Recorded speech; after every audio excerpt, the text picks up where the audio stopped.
مدحته القائلون ولا يحصي نعماءه العادون الذي لا يدركه بعد الهمم ولا يناله غوث الفتن والصلاة والسلام على خير خلقه وأشرف بريته الذي سمي في السماء بأحمد وفي الأراضين بأبي القاسم محمد اللهم صل على محمد وآل محمد وعلى أهل بيته الطيبين الطاهرين الذين أذهب الله عنهم الرجس وطهرهم تطهيرا اللهم صل على محمد وآل محمد واللعن الأبدي على أعدائهم أجمعين أما بعد فقال الله الحكيم بسم الله الرحمن الرحيم فاجتنبوا قول الزور درود بھیجیے محمد و آل محمد پر اللہم صل علی محمد و آل محمد۔ ہمارے پہلے خطبے کا موضوع گناہان کبیرہ میں سے ایک اہم اور سنگین گناہ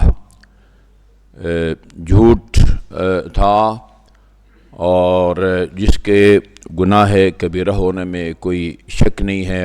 قرآنی آیات میں خود اللہ تعالیٰ نے جھوٹوں پر لعنت بھیجی ہے۔ محمد اور آل محمد کی معتبر اور مستند روایات میں بھی اس کی شدید مذمت کی گئی ہے، اور اس کے ذیل میں پھر وہ جھوٹی گواہی دینے کی بحث ہم نے شروع کی تھی۔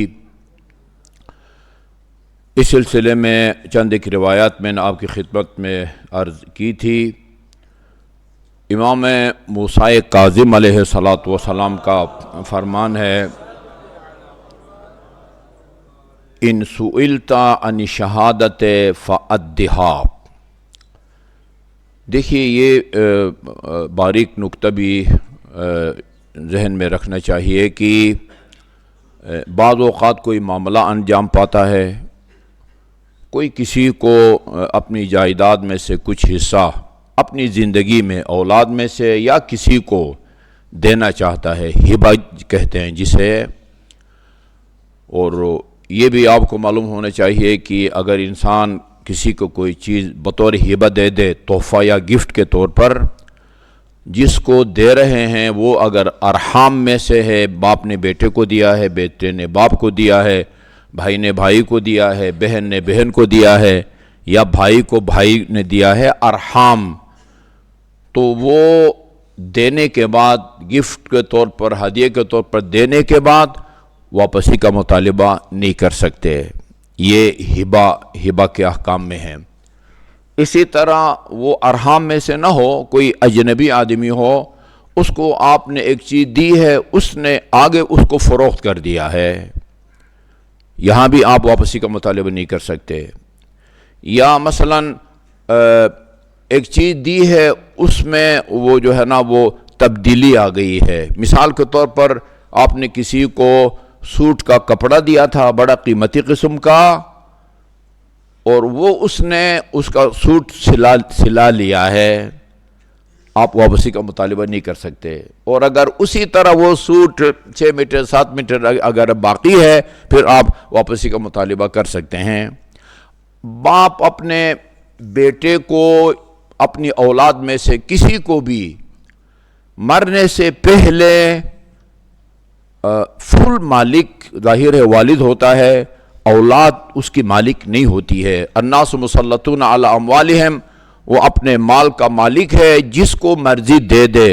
اولاد میں سے کسی ایک کو کچھ دے دے اپنی زندگی میں، اور یا اولاد وہ بیٹا ہو یا بیٹی ہو، مرنے کے بعد جو اللہ تعالیٰ کا حکم ہے یوصیکم اللہ فی اولادکم للذکر مثل حظ الانثیین، وہ مرنے کے بعد 1/3 اور 2/3 کے حساب سے بیٹھو میں جائیداد تقسیم کی جاتی ہے۔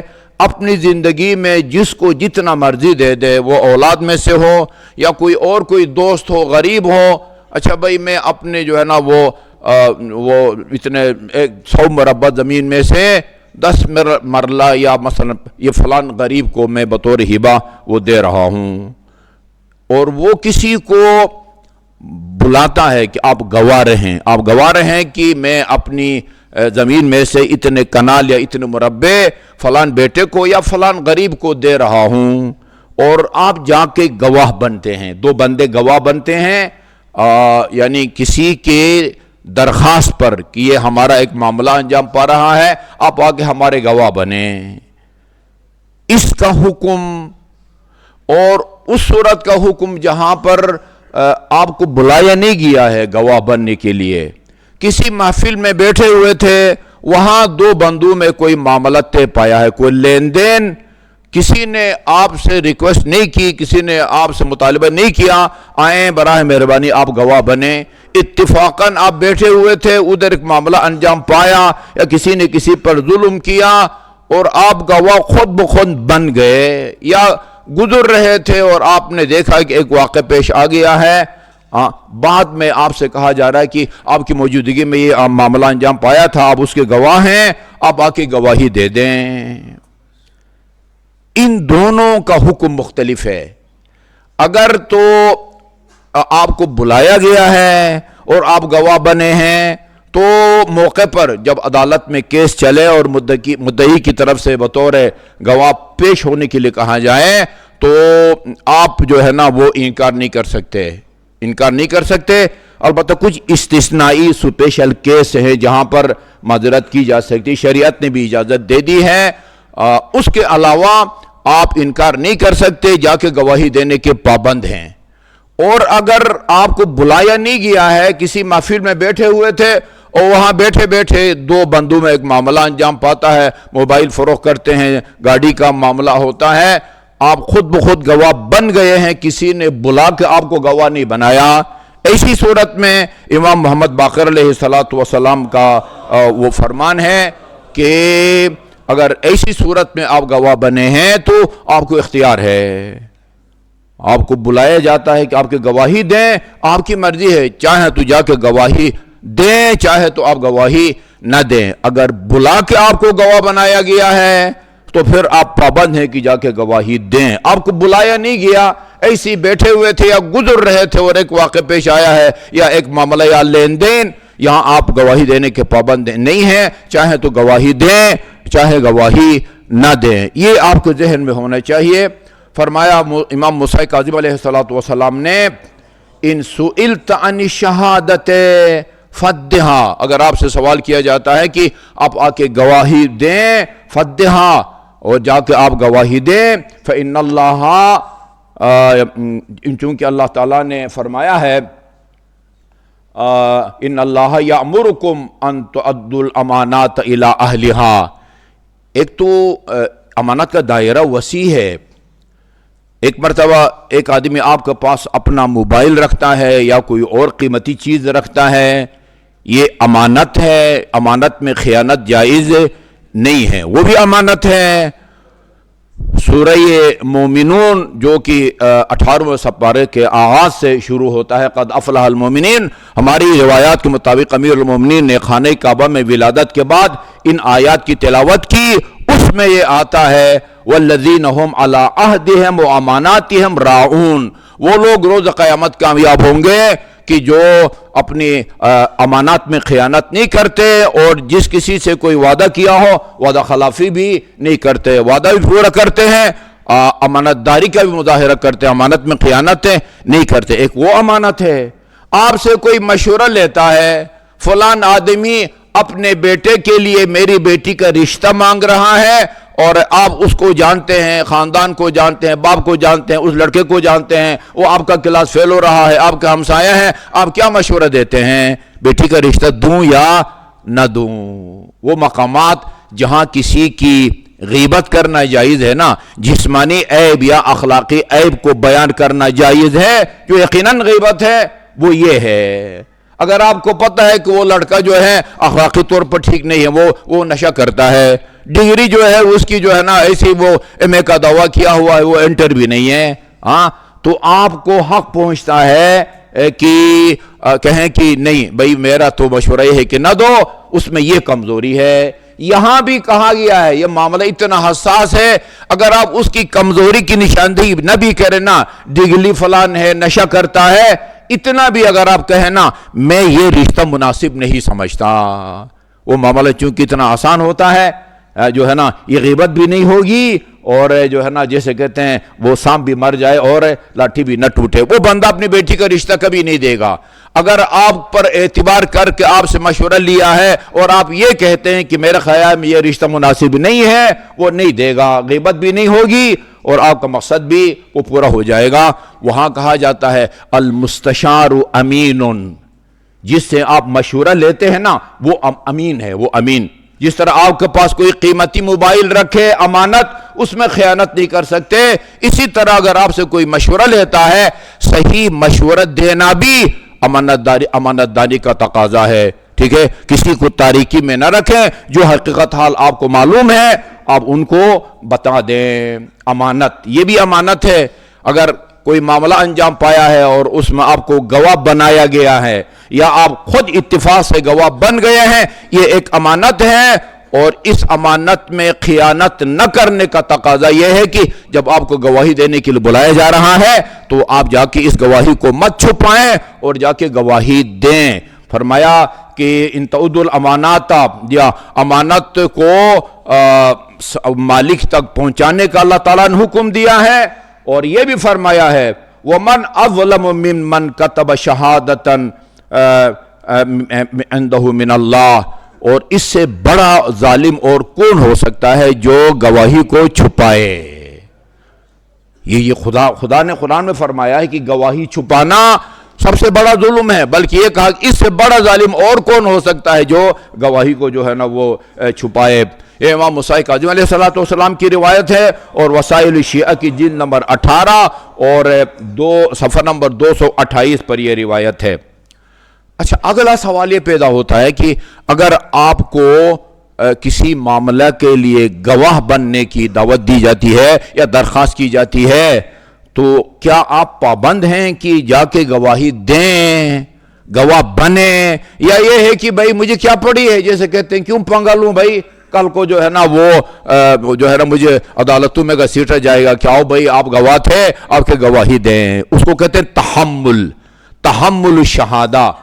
ہاں، گواہ بننا ضروری ہے یا ضروری نہیں ہے. یہ کہتے ہیں اسلام میں اگر آپ کو کہا جاتا ہے نا کہ آپ کی گواہی دیں، آپ جا کے گواہ بنیں. حکم ہے کہ آپ جا کے گواہ بنیں، اس کو تحمل الشہادہ کہتے ہیں.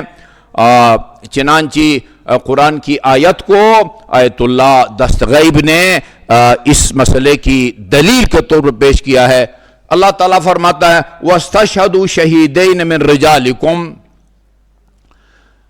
یہ اصول کافی میں ہے، جن لوگوں کی دعا قبول نہیں ہوتی نا، ان میں سے ایک وہ آدمی ہے کہ جس نے کسی کو قرض دیا ہوا ہے 1 لاکھ 2 لاکھ 10 لاکھ، اور کسی کو نہ گواہ بنایا ہے نہ کوئی تحریر جو ہے نا وہ عمل میں لائی گئی ہے جو موقع پہ دکھا کے آپ اپنا قرض وصول کر سکیں یا گواہی کے ذریعے اپنا حق آپ وصول کر سکیں.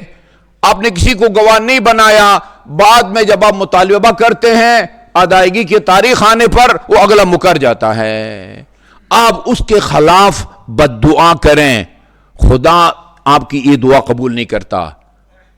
وہ خدا فرماتا الم اقل بالاستشہاد، میں نے اپنے کلام پاک میں تمہیں کہا نہیں کہ جب اس طرح کا کوئی معاملہ ہو کسی کو قرض دو تو گواہ بناؤ. گواہ نہیں بنایا تو اب جو ہے نا وہ اس مقروض کے خلاف جو ہے نا اب بدعا کریں گے، وہ اللہ تعالیٰ قبول نہیں فرماتا. من جملہ وہ لوگ جن کی دعا قبول نہیں ہوتی وہ آدمی جو بیوی کے خلاف جو ہے بد دعا کرتا ہے. خدا فرماتا ہے کہ بھئی وہ حکم بھی ہے دونوں طرف سے بندے بٹھاؤ سلو کراؤ. بھئی اگر نہیں معاملہ جو ہے نا نبھاؤ ہوتا، وہ آئے دن کے لڑائی جھگڑے گالی گلوچ غیبت کے بجائے خدا نے تمہیں اختیار دیا ہے اس کو فارغ کر دو، بد دعا کیوں کرتے ہو؟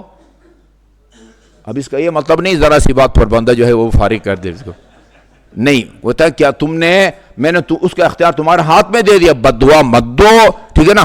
یہ میں شادی بیاہ کے موقع پر, نکاح کے موقع پر بعض مومنین خواہش کرتے ہیں کہ بھئی مختصر درس ہونا چاہیے, وہاں میں بتاتا ہوں کہ یہ ایک دوسرے کو برداشت کرنا جو ہے نا وہ کتنی بڑی فضیلت کی بات ہے, بہت اہم ہے, اس لیے میں بیان کرنے لگا ہوں.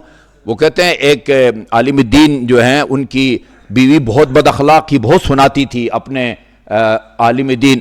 وہ عالم دین جو ہے دوسروں کے عالم دین ہوتا ہے, وہ بہت جو ہے نا ان کی شان میں گستاخی کرتی رہتی تھی. تو ایک مرتبہ دو بندے اس عالم دین کے گھر گئے کچھ مسئلہ دریافت کرنے. تو وہ عالم دین جو ہے وہ دیہاتی ماحول میں وہ جنگل سے لکڑی توڑ کے لینے گیا ہوا تھا. انہوں نے دروازہ کھٹکھٹایا, وہ قبلہ صاحب کی اہلیہ نے دروازہ کھولا, کہا کہ تشریف رکھتے ہیں قبلہ, کہا نہیں, کدھر گئے ہیں, وہی کچھ سنا دیا نا ان کو سنا دیا, فلان فلان کر کے جو ہے نا وہ برا والا بھی کہا, یہ جنگل سے لکڑیاں توڑنے گئے ہیں. اچھا, انہوں نے کہا کہ چلو ہم بھی چلتے ہیں, قبلہ کی مدد کریں گے لکڑیاں توڑنے اور اٹھانے میں, اور ساتھ ساتھ اپنا مسئلہ بھی دریافت کریں گے. یہ جا رہے تھے تو وہ سامنے سے قبلہ صاحب لکڑیوں کی جو ہے نا وہ گٹھڑی لے کے آ رہے تھے. انہوں نے وہ ایک شیر پر وہ سوار تھے, لکڑیوں کی گٹھڑی بھی آگے پیچھے تھی, اور جہاں سواری جب رک جائے نہ چلے تو اس کو مارنے کے لیے ہاتھ میں کوئی چابک یا وہ تازیانہ سا رکھا جاتا یا ڈنڈا, اس کی جگہ ایک سانپ کو ہاتھ میں پکڑا ہوا تھا, سر سے پکڑا ہوا تھا, تاکہ بوقت ضرورت سانپ کے ذریعے جو ہے نا شیر کو ماریں. ان کو تو اپنا مسئلہ ہی بھول گیا. کہا کہ یہ تو عجیب مخلوق ہے بھائی. کہا کہ مولانا آپ یہ کیا عمل کرتے ہیں جس کی وجہ سے اللہ نے اس سے وہ صحرا کے درندے کو اور زہریلے جانور کو مسخر کر دیا ہے. ان کو اندازہ ہو گیا تھا میرے گھر سے آ رہے ہیں اور میری اہلیہ سے کیا سن کے آ رہے ہیں. کہا کہ آپ نے میری اہلیہ کا حسن و خلق دیکھا نا, کہا ہاں میں اس پر صبر کرتا ہوں. یہ روحت بالکل سیم روایت میں ہے, دونوں کے لیے ہے. اگر خاتون شوہر کی بد اخلاقی پر صبر کرے اس کا بھی خدا کی بارگاہ میں اتنا مقام بلند ہوتا ہے, اور اگر مرد خاتون کی بد اخلاقی پر تحمل اور تعاون کے بغیر اگر یہ ایک دوسرے کے حقوق پر ڈٹ جائیں نا, اڑ جائیں, وہ کہے کہ میں نے کھانا بھی نہیں پکانا, جھاڑو بھی نہیں دینا, گلاس پانی کا بھی پلانا میرا فرض نہیں ہے, پھر مرد آگے سے یہ رد عمل دکھائے پھر میرے اجازت کے بغیر گھر کے باہر قدم بھی نہیں رکھ سکتی, یہ اس کو حق پہنچتا ہے نا. ایک ہفتے کے اندر معدے کی بیماری میں مبتلا ہو جائے گی بیچاری, زیارات کے لیے بھی نہیں جانے دیتا, عمرہ مفردہ کے لیے بھی نہیں جانے دیتا. ہاں حج واجب ہو گیا ہو خاتون پر اور میاں اجازت نہ دے, یہاں یہ کہ نافرمانی کرے, اور جا کے حج بیت اللہ واجب کو بجا لانے کے لیے اگر وہ منع کرتا ہے اس وقت اس کی اطاعت واجب نہیں ہوتی تعاون کے بغیر. میں نے کل بھی ایک پروگرام میں کہا, شوہر اور میاں بیوی, شوہر چاہے کتنا بھی اعلیٰ تعلیم یافتہ ہو اور بڑے سے بڑے خاندان سے بھی اس کا تعلق ہو, وہ شوہر امیر المومنین کی برابری نہیں کر سکتا. اور خاتون چاہے کتنے بڑے خاندان سے اس کا تعلق ہو, سفید پوش بدر ٹرپل جو ہے نا وہ جو ہے نا پی ایچ ڈی بھی ہو, وہ خاتون جنت کی برابری نہیں کر سکتی. خاتون جنت گھر میں اس کو پتا تھا کہ مجھ پر کیا واجب ہے اور کیا واجب نہیں ہے. چکی پیستی تھی, روایات میں ہاتھ زخمی ہوتے تھے, وہ جھاڑو دے دے کے کپڑے میلے ہو جاتے تھے, لکڑی جلا جلا کے وہ دیکھ کے نیچے آپ کے کپڑے گندے ہو جاتے تھے. اور امیر المومنین کیا کرتے تھے, صرف جا کے خیبر اور خندق اور حنین میں جنگ لڑ لیتے تھے, خاتون جنت کے ساتھ بیٹھ کے دال صاف کرتے تھے امیر المومنین. یہ تعاون ہوتا ہے. کل بھی ہوا تھا, میں نے وہ دلہا سے عہد لیا, میں نے کہا کہ ان بیوی کے ساتھ بیٹھ کے دال صاف کریں گے, ہاں جی ضرور صاف کروں گا. ٹھیک ہے جی, اچھا جی.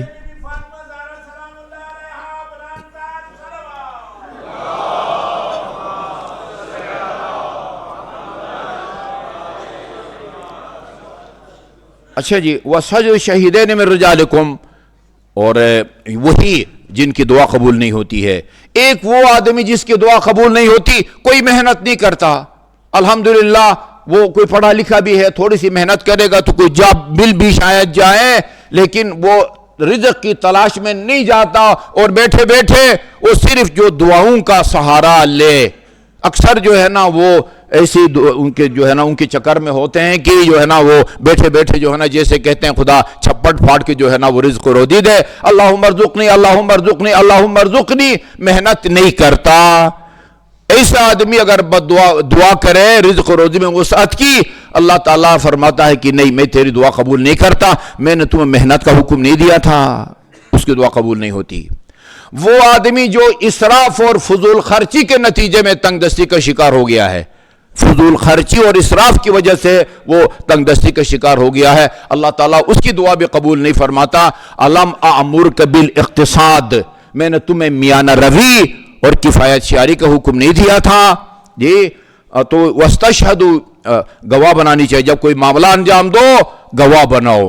اور اگر آپ نے کسی کو گواہ نہ بنایا اور خدا نہ خواستہ آپ کا مقروض مکر گیا, آپ لاکھ بد دعا کریں, وہ جمعہ کے دن غروب آفتاب کے موقع پر یا پتہ نہیں وہ خانہ کعبہ کے دروازہ اور حجر اسود کے درمیان جا کے بھی آپ دعا کریں, اللہ تعالیٰ آپ کی دعا قبول نہیں فرماتا. گواہ بناؤ دو آدمی کو, شہیدین میں دو عادلوں کو گواہ بناؤ, اور اگر دو عادل نہ ملے ایک عادل مرد اور دو عادل عورتوں کو جو ہے نا وہ گواہ بناؤ. یہ قرآن میں ہے, ایک مرد جو ہے وہ دو عورتیں گواہی کے معاملے میں ایک مرد کے جو ہے نا وہ برابر ہوتی ہیں. جی ہاں, یعنی گواہ بناؤ دو مردوں کو یا ایک مرد عورت کو. جی ہاں, فرجل و امرأتان. اچھا جی, ممن ترضون من شہادہ, جن کی شہادت پر تم راضی ہو.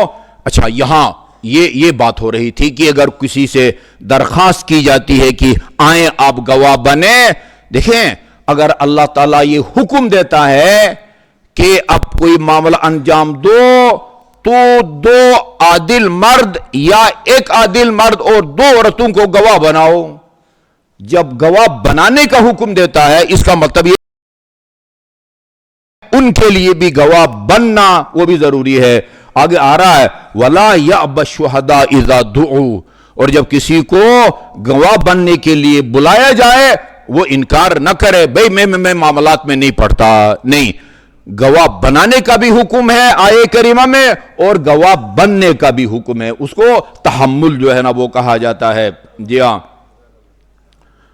اچھا, وہ اگلا مسئلہ یہ ہے کہ اگر ایک آدمی گواہ بن جاتا ہے اور ایسے ہی اتفاقاً بن جاتا ہے, کسی نے بلا کے اس کو گواہ نہیں بنایا, ایسے آدمی کے لیے جس کو بلا کے گواہ بنایا گیا ہے اس کا جا کے عدالت میں گواہی دینا ضروری ہے. اور اگر اس کو بلا کے گواہ نہیں بنایا گیا ہے, بائی چانس ایک محفل میں بیٹھا ہوا تھا, ادھر ایک معاملہ انجام پایا ہے, گزر رہا تھا اور اس کے سامنے جو ہے نا یہ واقعہ ہو گیا, مارا, ہاتھ کاٹ دیا وغیرہ وغیرہ, تو آیا ایسی صورت میں بھی جا کے گواہی دینا ضروری ہے یا نہیں ہے؟ یہاں ایک روایت امام محمد باقر علیہ السلام کی ہے, محمد صلی اللہ علیہ محمد وعلی محمد.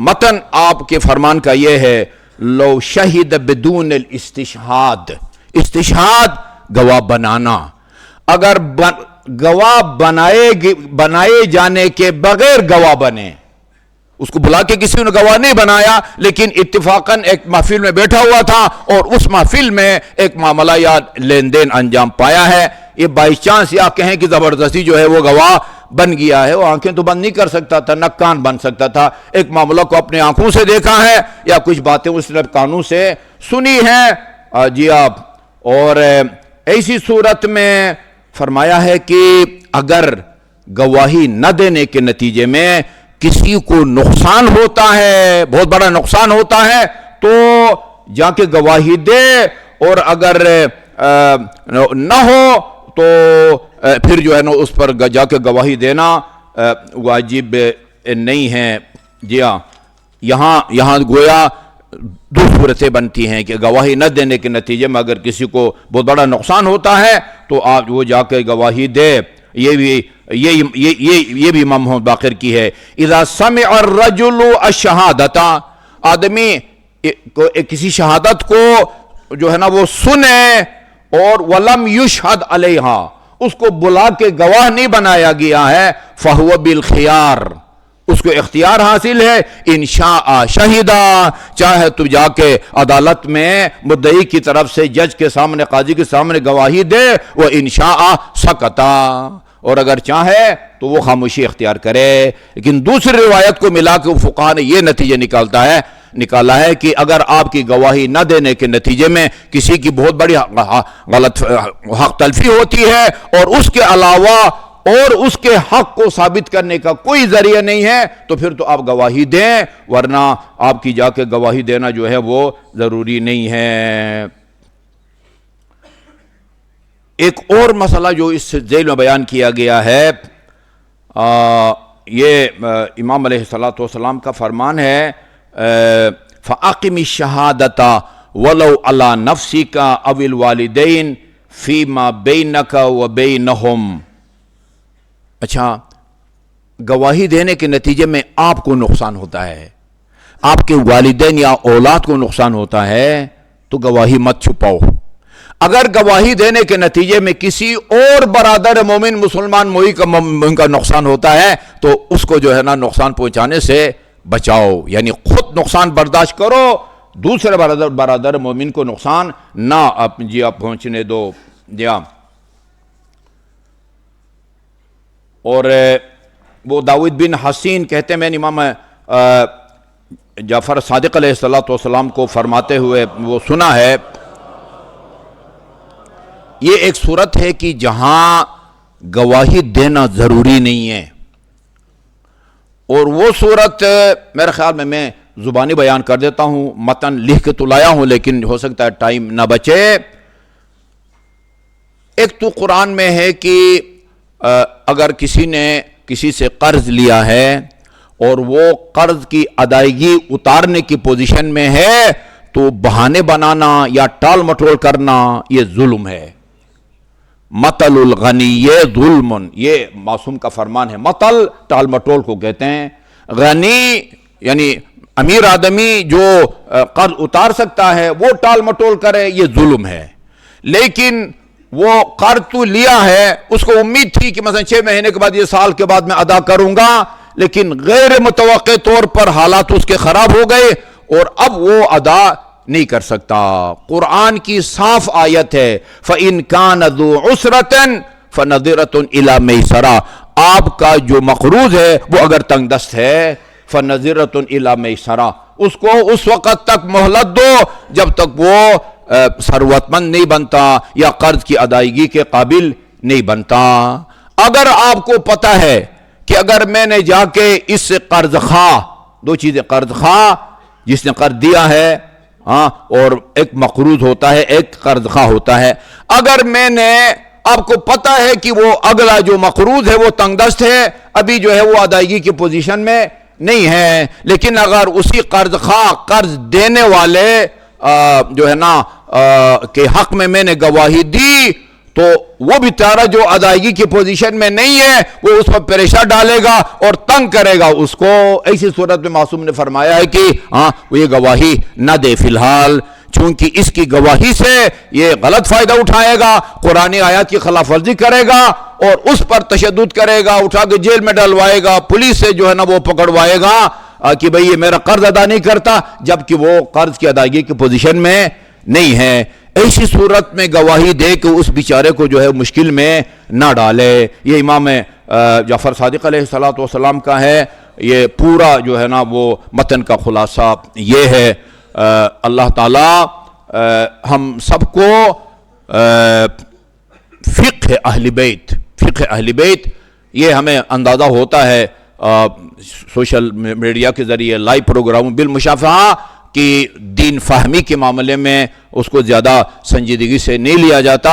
امیر المومنین کا فرمان ہے، اذا اراد اللہ بعبد خیرا فہمہ فی الدین، اللہ جب کسی بندے کو کی بھلائی چاہتا ہے اس کو دین کو سمجھنے کی توفیق عطا فرماتا ہے۔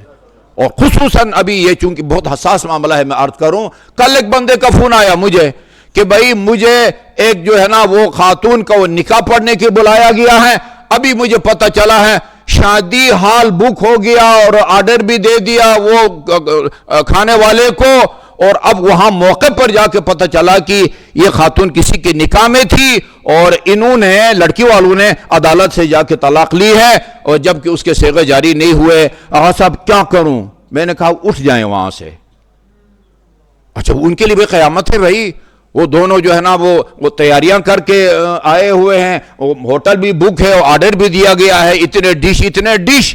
میں نے کہا کہ پھر وہ کہہ رہا یہ باپ سے بات، لڑکی کے باپ سے بات کریں۔ لڑکی کے باپ سے میں نے کہا یہ قرآن کی سورہ طلاق کی آیت نمبر 2 میں لکھا ہوا ہے، اگر کوئی بیوی کو طلاق دینا چاہتا ہے فَاشْهَدُوا ذَوَوْا عَدْلٍ مِّنْكُمْ، 2 عادل گواہوں کی موجودگی میں گواہ دو۔ یہ عدالتی طلاق جو ہے اس میں 2 عادلوں کی گواہی نہیں ہوتی، نہ اہل سنت کے مفتی حضرات کہاں یہ ضروری نہیں ہوتی۔ میں نے اسے کہا آپ کے پریشر میں آ کے مولوی صاحب اگر انکحت موکل پڑھ بھی دیں گے یہ صحیح نہیں ہے، یہ میاں بیوی نہیں بنیں گی، یہ ابھی تک اسی پہلے شوہر کے جو ہے نا وہ نکاح میں ہیں۔ باپ اصرار کر رہا ہے، پتہ بھی ہے کہ صیغہ جاری نہیں ہوا، اور اسی عدالتی طلاق کے بیس پر آگے کسی اور سے شادی کرنے کی کوشش کر رہا ہے۔ یہ نکاح در نکاح کے زمرے میں آتا ہے۔ اس مسئلے کو جہاں تک ہو سکتا ہے پھیلائیں، جب تک شرعی طلاق نہیں دے گا اپنی رضامندی سے شوہر، اس وقت تک اس کی طلاق صحیح نہیں ہے۔ البتہ کچھ صورتیں ہیں کہ جہاں پر شوہر اگر نہیں بھی دینا چاہتا، حاکم شرع مجتہد کا وکیل جس کے پاس یہ اختیارات ہوتے ہیں وہ اپنے اختیارات استعمال کر کے خاتون کو فارغ کر سکتا ہے۔ وہ صورت ہے وہ حقوق زوجیت ادا نہیں کرتا، نہ طریقے سے بساتا ہے نہ اس کو فارغ کرتا ہے، جی خرچہ نہیں دیتا یا نہیں دے سکتا۔ یہ اگر ثابت ہو جائے حاکم شرع کے نزدیک، مجتہد کے وکیل کے نزدیک یہ خرچہ نہیں دیتا یا نہیں دے سکتا، تشدد کرتا ہے، حقوق زوجیت ادا نہیں کرتا ہے، بساتا بھی نہیں ہے، طلاق بھی نہیں دیتا، یہ باتیں حاکم شرع کے پاس جا کے ثابت کرنی ہوگی۔ صرف لڑکی یا لڑکی کا باپ یا بھائی کہے کہ یہ خرچہ نہیں دیتا، اس سے پوچھا جائے کہ بات تم نے بسانا یا نہیں بسانا، وہ کہتا میں نے بسانا ہے، اس کو کچھ عادتیں پسند نہیں ہیں اس لیے طلاق لینا چاہتی ہے۔ نہیں بھائی، یہ عادتیں ناپسند ہونے کی وجہ سے اس کو کوئی طلاق دینے پر مجبور نہیں کر سکتا۔ یہ اندھیر نگری بھی نہیں ہے کہ بس اس کو ایسی نہ طلاق دے اور اس کو نہ طریقے سے بسائے، یہ کام نہیں کرتا۔ پھر حاکم شرع اپنے اختیارات استعمال کر سکتا ہے، اس کے بغیر ایسے ہی جو ہے نا اس کا کوئی چال چلن اس کو برداشت۔ ناجائز تعلقات ہیں جی اس کے کسی کے ساتھ، وہ جائے گا جہنم۔ ناجائز تعلقات کی وجہ سے آپ کو خاتون آپ کو اپنا حق چاہیے، آپ کے حقوق ادا کرتا ہے، باقی جو مرضی کرتا پھرے وہ خدا کے ہاں جواب دہ ہے۔ دین فہمی کی اللہ تعالی ہم سب کو توفیق عطا فرمائے۔ اعوذ باللہ من الشیطان الرجیم، بسم اللہ الرحمن الرحیم، والعصر ان الانسان لفی خسر الا الذین آمنوا وعملوا الصالحات وتواصوا بالحق وتواصوا بالصبر۔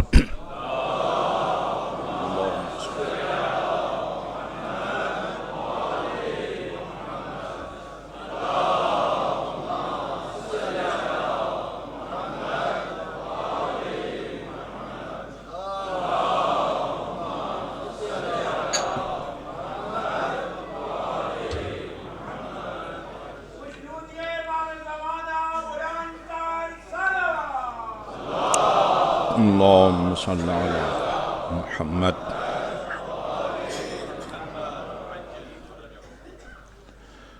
اعوذ باللہ من الشیطان اللعین الرجیم، بسم اللہ الرحمن الرحیم، الحمد للہ رب العالمین والصلاة والسلام علی خیر خلقہ محمد وآلہ الطیبین الطاہرین ولا سیما علی ابن امہ امیر المؤمنین علی بن ابی طالب علیہ الصلاة والسلام وعلى ابنته الصدیقة الطاہرة فاطمة الزہراء سیدت نساء العالمین وعلى سبطیہ الحسن والحسین سیدی شباب اہل الجنہ وعلى علی بن الحسین زین العابدین ومحمد بن علی الباقر وجعفر بن محمد الصادق وموسى بن جعفر الكاظم وعلی بن موسى الرضا ومحمد بن علی التقی وعلي بن محمد النقي والحسن بن علي العسكري والخلف الحجة المهدي المنتظر اللهم عجل فرج وسهل مخرجه ليملأ الأرض قسطا وعدلا كما ملئت ظلما وجورا واللعن الأبدي على أعدائهم أجمعين أما بعد قال الله الحكيم بسم الله الرحمن الرحيم